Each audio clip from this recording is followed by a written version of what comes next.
বেডির বক্ত বান্দির বক্ত সমান। বেডি হইলে মাটি চলন লাগে। মাটিটারে যেমনি কুবা কাটে লাউ করে না, আমরা ঠিক তেমনি বেডি হইতে কোনো লাউ করার উচিত না। এই কথাটা আমার না গো বইনে, এই কথাটা আমার না, এই কথাটা আমার শাশুড়ি মার। যখন জামাইয়ের লগে টুকটাক ঝগড়া ঝাকটি হয়, তখন শাশুড়ি মা এমনি আমার সুন্দর করে বুঝাই দে।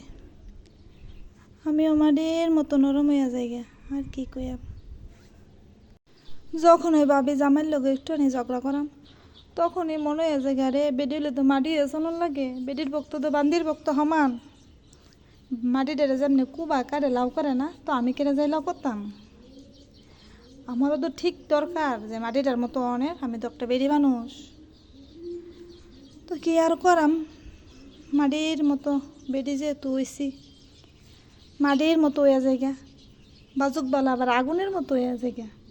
আবার হে পুরনের কথা এটাই না আনি, আরে তুই না বেডি হইস, বারে বারে কেটে যাস আগুনের মতো বা ডাইতের মতো কাজা করতি। বেডি হইস মাটির মতো থাকবি। বেডি হইলে মাটি চলন লাগে।